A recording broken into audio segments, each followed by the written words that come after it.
What is good, guys? It's Rey-Jay back with another video, and in this one I wanted to break down what's going on with Tesla, SPY, Nvda, the QQQ, and a couple of other tickers. I'm going to break down what's happening with the economic calendar moving forward, what's going on with other factors involving the markets, and how things are looking in my personal opinion. Before I begin the doubles information, before I get into any more details, let me just mention a couple of things. I am personally not a financial planner, so take nothing I say as financial advice. And also, if you guys can, please check out the Moomoo link, which is down below and in the description. If you sign up for Moomoo, deposit $100, you are guaranteed 7 free stocks, and the offer ends very soon in just a couple of weeks. Anyways, for SPY rate, you're going to be looking at this resistance at 513.5. Breaking through this will easily open the doors all the way up towards this 515 area, as there's going to be more upside potential up here. I do see potential for SPY to push all the way up to these high levels. We have to see this not only break this, but also see how it responds to all this data that's coming out as well. So let's first talk about this before I break down more details about the charts. As a reminder, today is Monday, May 6th, 2024. At 11:30 a.m. Eastern Standard Time, we have the 3-month and 6-month bill auctions coming out. And at 12:50 p.m. and 1 p.m., we have Barkin and Williams from the Fed giving their speeches. So watch and see some volatility at 11:30 and also 12:50 to 1 p.m. Eastern Standard Time once we get these Fed speakers starting to speak.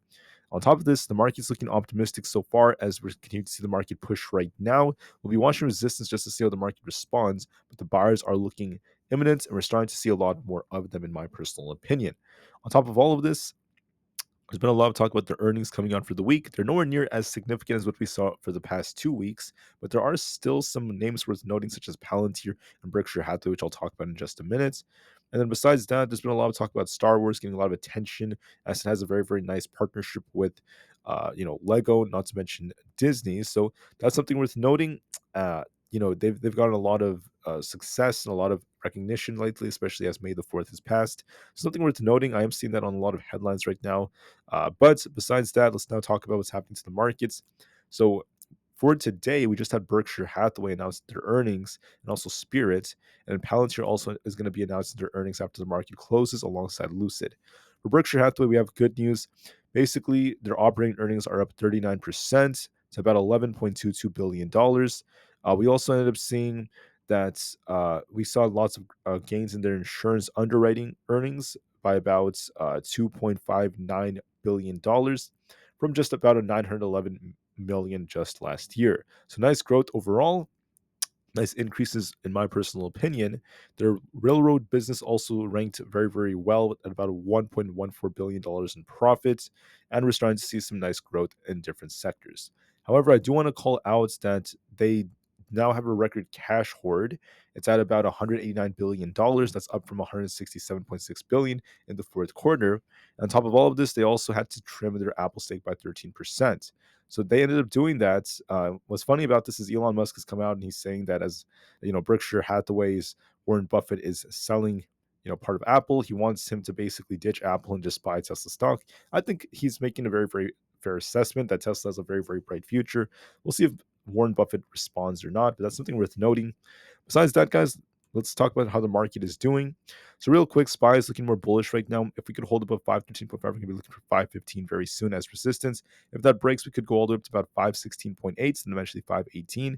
For support, watch 512.5. If we lose this, we're coming all the way back down towards 510. Overall, the chart is still pushing, looking a bit more bullish, and there is upside potential in my personal opinion. For Tesla's also turning right over here. Watch support at 182.5. Look at resistance in this 185 area. I see more upside potential that this could actually come all the way up here, and we could actually continue to push.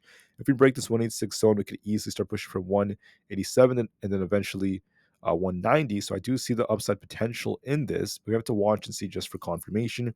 So yes, I can see this pushing up towards the 186 range, and there is more upside potential. But just to be safe, we have to watch to see if we could get that break. On top of all of this, I wanted to call out that Nvda is at resistance right now at this 890 area. Breaking through this opens the door for that 900 area as well, and I do see potential for it as it's breaking the structure. So once it breaks 892, we're going to be looking for a push for 900 and 908. I do find that very probable, as Nvidia has an imbalance to fill. So yes, it could actually push higher. For the QQQ, we're going to be looking for a move all the way up towards 440, 439, then 440. We're at resistance at 437 right now. If we reject here, we're going to be coming all the way down to about 435. But I see potential for this to go all the way up above 437. If it holds this, we're looking for 439 and 440. I see potential in that. For Aapl, in my personal opinion, I just want to call out that we basically have support at 182.5. We have resistance at 183.5 and eventually 184. I wouldn't be surprised if this actually dips a little bit and starts pushing up higher to fill this gap.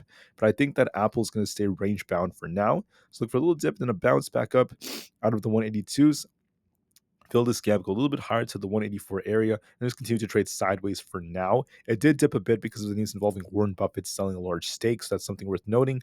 Besides that, as a reminder, I think that Amazon's bullish. We're going to be looking for a push all the way up to 190. The chart looks bullish to me. Meta is also looking more bullish. We're easily going up towards about 457.5 and eventually higher levels like the 460. So I see upside potential in this. And the VIX is also continuing to dip right over here as we have this big gap to fill. And I think that this gap could get filled down here as there's more potential coming. So, in my personal opinion, I want to make it very, very clear that the market has more upside potential, and we'll have to see how things go. And we want to be open minded no matter what ends up happening. So, thank you for listening, guys. I want to make this video very, very nice, sweet, short, and simple. I just wanted to say two more things. Firstly, when it comes to your day trades, at least for the day, make sure you watch your trend very, very carefully because we are trying to push right now, but be careful when it comes to like FOMO buying and such. For the people out there trading ES and those futures out there, you're at a much bigger advantage right now without that data decay. Make sure you're very, very mindful of the fact that with momentum shifts, okay, the market can be very volatile. So watch resistance as we approach very, very critical levels. Even if we get a little rejection, does not mean that the trend is changing because the overall trend still remains bullish on the 4 hour. I want to just show you this real quick before I conclude the video. SPY on the daily charts.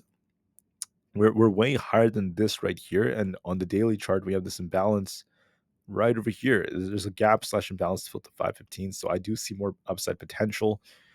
We do have gaps below on the daily that could get filled maybe in the future, but for now, we're not too worried about that.